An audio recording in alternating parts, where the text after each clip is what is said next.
Okay, ionic bonding. Ionic bonding occurs between ions and forms an ionic compound or ionic compounds. Ionic bonding is a result of electron transfer between metals and non-metals such as sodium and chlorine. And the reason the electron transfer happens is the ultimate goal for any reaction is for the atoms involved to end up with a full number of electrons in their valence shell and to ultimately achieve a stable electronic configuration. So let's consider sodium and chlorine. When you are faced with a question like this, you will be given the electronic configuration of each of the atoms involved. So for sodium has 11 electrons. So we are going to have an image where we put that first 2 electrons in the first shell, which can only hold a maximum of 2 electrons, before moving to the next shell, which can only hold up to 8 electrons before it's full. And then we're going to move to our third and final shell, which holds the final 1 electron. And chlorine has 17 electrons. We'll have the first shell having, let's go for a different colour actually, 1, 2 electrons in the first shell. And in the second shell, again up to 8 electrons, 2, 4, 6 and 8. And in the final shell,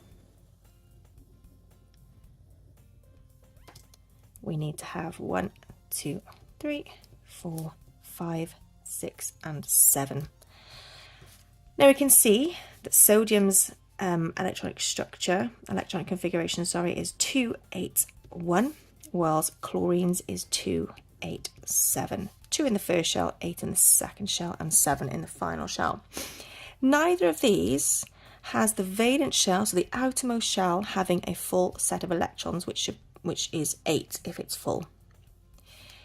To become stable, sodium will lose 1 electron, and then you'd end up with having a 2.8 electron configuration, and it becomes stable. Chlorine, on the other hand, needs to gain 1 extra electron to bring this up to 8. And in ionic bonding, what happens is there is the transfer of electrons. And in this case, sodium is transferring 1 electron to chlorine. The result is that sodium will then have an electronic configuration of 2.8.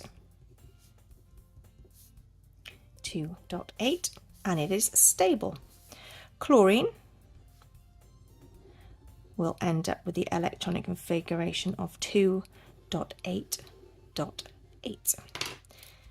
Let's put those in. 1, 2, 2, 3, 4, 1, 2, 8 in there. 1, 2, 3, 4, 5, 6, 7, plus the electron from sodium, and it has then got its full electron configuration.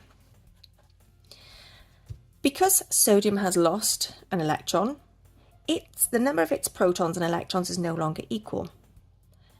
It has 1 more proton now than electrons because it's lost that 1 electron. So we would denote that by drawing sodium, the atom, as a plus. Okay, and in our ions table, we see sodium being represented as Na+. Chlorine, on the other hand, has gained 1 electron. It's now got 1 more electron than protons. It's no longer equal to each other. The electrons outweigh the protons by 1. So we denote that by showing that that chloride atom is now an ion of a minus charge. And we're familiar with the ion Cl-. Now, because we've got sodium as Na+ and Cl as minus, the opposite charges mean that these atoms, or now ions, are of opposite charge and they are attracted to one another. And the force of attraction between these ions is called the electrostatic force of attraction. Okay. The electrostatic force of attraction is very, very strong because both atoms that are involved, and now ions are involved, have ended up with stable electronic configuration, which is a very favourable pairing of those atoms or ions now. And to overcome these forces of attraction, if we wanted to break those, we would have to apply a lot of energy. So these are very strong. In an ionic compound, for example sodium chloride, you would have a lattice of anions and cations. So remember, our positive ions are called cations and our negative ions are called anions. And these will form a giant lattice of anions and cations, which are all attracted to each other, forming a very, very stable compound that has very, very strong forces of attraction between them. If you wanted to break these ionic bonds, you would have to apply a lot of force to overcome them. And the result is that these have very high melting points.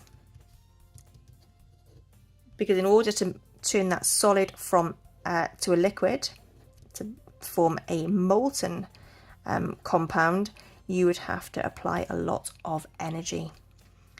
So very high melting points.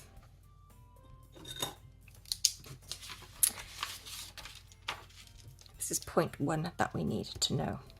Okay. The second point is that because we have a lattice of cations and anions, if you do apply enough energy to overcome their strong electrostatic force of attraction, to overcome these ionic bonds and produce a liquid, or what we term as a molten ionic compound,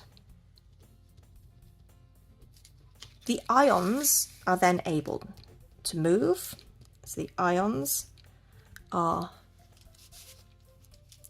free to move, and the result is that they can conduct electricity if an external current is applied.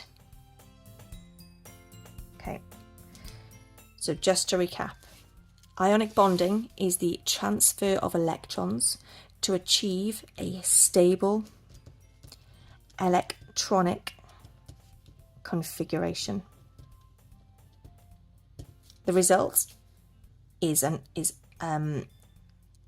and anions are formed because you are transferring the electron, and within each atom the electrons and protons no longer balance each other out, so you have an overall charge. Because you have an overall charge, these opposite charges are very strongly attracted to each other, which is called our electrostatic force of attraction. These forces are very strong, and ionic compounds form giant lattices of cations and anions, where the cations and anions are attracted to each other. The result is that these have a very high melting point,